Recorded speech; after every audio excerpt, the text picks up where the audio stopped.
Hi, I'm Charles with AniCap. Previously, Kojo brought himself back to life with his vampire powers. He teamed up with Himeragi to defeat Deacon once and for all. After this, they get an invite from Voltaire where they meet Sayaka, who is against Kojo being with Himeragi. Sayaka then decides to take matters into her own hands and attacks Kojo in Asagi's presence. The story continues as Kojo tells Asagi to back off, but it's too late and the burst of energy within him knocks her out. Himeragi quickly uses her spear to contain his rampage and manages to calm him down as well. Sayaka tries to justify herself, but Himeragi tells them to get a hold of themselves. They take Asagi back to the infirmary and she gets back up without significant injuries. She vaguely remembers a bit of what she saw on the rooftop and again asks Himeragi what her relationship with Kojo was. Back on the rooftop, Sayaka and Kojo are still mildly arguing over Himeragi and she remains insistent to prove that she cares for her more than he does. While they are bickering upstairs, a bunch of demons infiltrate the infirmary, scaring Nagisa and putting everyone else on guard. Their leader introduces himself as Christoph Gardos, head of the revolution. He shoots Astarte and takes Nagisa, Asagi, and Himeragi hostage with him. Yuze sees them being taken away and chases the van by consuming a pill that gives them enhanced speed and strength. They put the hostages in a helicopter and Yuze then consumes a whole bunch of pills and starts to manipulate sound. He hoped to learn where they were heading but is caught off guard by Voltaire. Voltaire tells him that he cannot interfere with the kidnapping and knocks him off the rooftop with an energy blast. Christoph makes it clear that Asagi was kidnapped mostly for her skills as a hacker and a programmer. He promises to give her access to high technological resources and wants her to analyze Nala Kavera. He plainly tells her that all she has to do is activate the weapon, and when she does, nobody knows if it will destroy the city and kill minions or remain dormant as usual. Meanwhile, Kojo and Sayaka are on a chase of their own moments after Sayaka helped him patch up Astarte and save her life. They are on their way to get to the facility where the three were being held up, but the whole area is in an uproar. Natsuki arrives there to ask what they were doing shortly before Voltaire gets in their way. By this time, even Himeragi is aware that Voltaire has been working together with Gardos. She recalls the events that took place in his boat and asks why Voltaire would double play. Gardos keeps it simple for her and explains that Voltaire is a nigh immortal, a powerful vampire with too much time in his hands. His only motive for creating a weapon capable of such destruction was to cure his boredom and have some fun with it. In short, the Black Death Emperor faction wanted to activate the weapon to shift the Warlord Dominion's power to their side, whereas Voltaire simply wanted to use it for fun. He presents this as the baseline for their alliance. He leaves without hearing their side of the story. As soon as he closes the door, Nagisa begins to talk, telling them to calm down and assess the situation. They realize that she has been possessed, and the only message she relays is that a boy will buy them some time before being unconscious again. Meanwhile, Sayaka and Kojo are still being held up thanks to Voltaire, who just stands and enjoys the destruction going around. He throws Yazi's body to him and leaves, saying that he can rest assured and that Nala Kavera's destruction is his responsibility. Himeragi calls Kojo and tells him that he should not interfere with the weapon at all. She mentions that damaging it would make things worse and he should avoid it as much as he can. He relays this information to Voltaire, who isn't cooperative at first. Upon Kojo's insistence, he agrees to stay put and even gives him a boost that allows him to fight without any restriction. Thanks to his assistance, Kojo can now freely go up against the weapon while Asagi tries her best to keep the situation under control. The fight against the drone doesn't get easy for Kojo. As such, Sayaka decides to help him out as well. Even the two of them struggle to fight against it, with Voltaire merely adding comments to their incapability. After having no choice left, he uses his familiar's power, destroying the ground below them. This gives them a safe passageway from the drone, but they now have to navigate their way by themselves. Sayaka begins to warm up to him more and more, but the moment is disrupted when water from above begins to flood the floor. Not only that, the drones from earlier find their way down as well, leaving them no choice but to run. Asagi is still working off Narakavela while Himeragi starts to make a move by knocking out some of the guards. She finds her way inside a warehouse full of weaponry drones. Gardos is there as well and welcomes her sarcastically. He tells her that not even Voltaire is aware of this army. His ultimate goal is to create an army of Narakavelas and not just overthrow the Dominion but totally destroy it. Their talks come to an end as he transforms into a demon himself and starts to attack Himeragi. The fight doesn't go on for a long time, and with a little help from Yaze, Himeragi cuts off one of his arms and wins the battle. This turns out to be worthless as he has already captured Nagisa and Asagi once again. He also has full control of the army now that Asagi has completed her deciphering process. Things don't seem to be going very well on Kojo's end. Sayaka is still very wary of him using his powers. She is left with no choice but to offer her blood to him, even telling him that despite her fear of men, she doesn't feel afraid of him. He starts to bury his fangs, and moments after he sucks her blood, a large projection of a warhorse engulfs the sky. As for Asagi and Nagisa, they are saved by Natsuki, who thanks Himeragi for keeping them alive.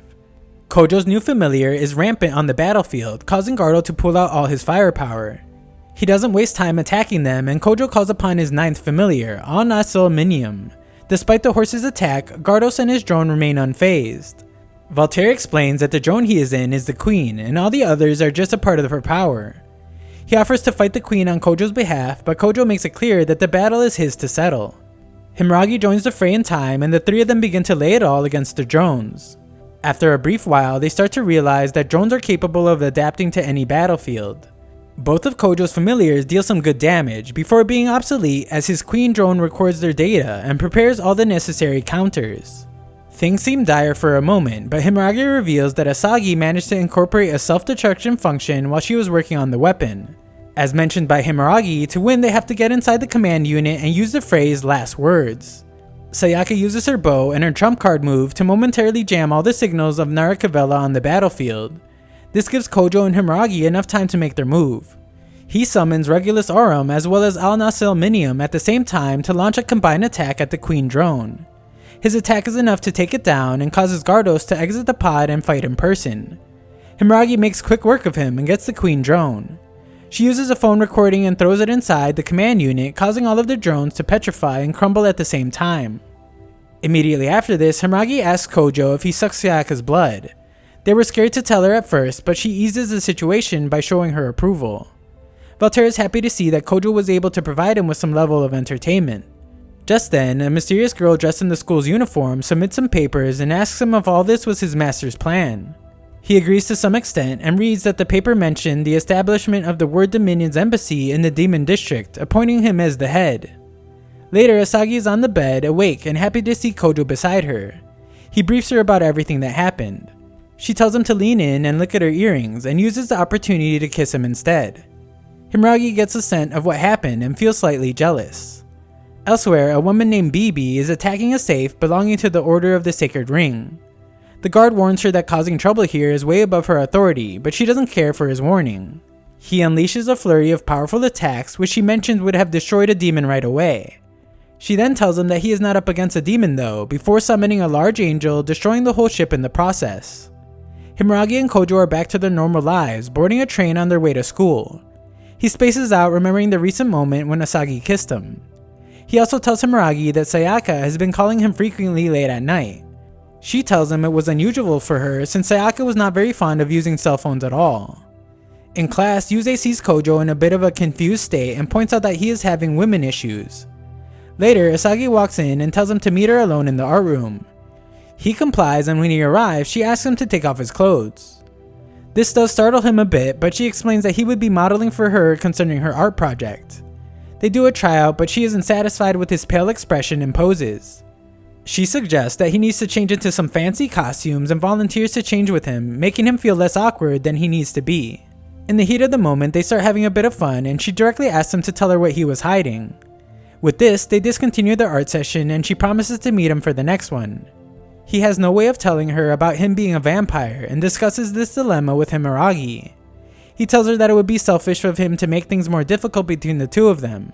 It's not just Asagi though, revealing his secret would put Himeragi on notice too, which makes his judgment more clouded. She tells him that he has done more than enough for the island and its people, protecting them countless times. As such, her advice is that he has the freedom to feel selfish all he wants. Just as they are talking about this, Kojo notices Nagisa from the window and sees a boy passing a letter to her. Himeragi suspects that it might be a love letter, telling him that Nagisa is a very popular girl, much to his surprise. Later that night, Sayaka calls him again to discuss a potential date, but he gets distracted by a nearby fire. The next day, Kojo spends most of his school time tailing his sister, only for Himeragi to point out that he was being a stalker. He hears Nagisa and a boy from the other side of the rooftop door. Thinking that they were fooling around, Kojo bursts out telling them to stop. Nagisa, however, was playing with the cat along with her friend and looks at her brother with a confused face. He explains that he saw the guy giving her a letter and thought she was secretly dating him. Nagisa explains that she was just taking care of the cat on the rooftop because animals were not allowed on the school premises. When asked about where she found the cat, she introduces its caretaker and her friend Kanase Kanon. Kanon is a shy person who finds it hard to talk with people, and so Nagisa was helping her, being one of her very few friends. Feeling guilty, Kojo decides to help Kanon on Nagisa's behalf as she has to apologize to the guy from before whom Kojo wrongly accused. Kojo, Himeragi, and Kanon then head to a worn-out church in the woods, which is full of cats. Kojo and Himeragi are moved to see that she was taking care of all of them by herself and feel more than obliged to support her from there on. Her compassion towards the cats is particularly apparent, and Kojo takes it as a good gesture, telling her that she would one day make a great nun. Meanwhile, Yase is with Natsuki as they look over the 5th victim. They confirm the injured girl to be a human despite showing some faint traits of demonic modifications. Natsuki asks him how a mere human could fly around the city, knocking down whole buildings. Yase doesn't give her a clear answer and tells her that her injuries are rather vague. According to him, some of her physical organs were missing, but more importantly, the culprit took her very spirit away. Voltaire joins in their conversation, revealing that Ragnvald, the ship belonging to the Order of Sacred Ring, had gone missing.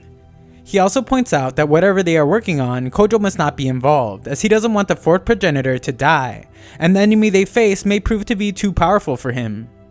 Thanks for watching part 3, future parts will be in a pinned comment below.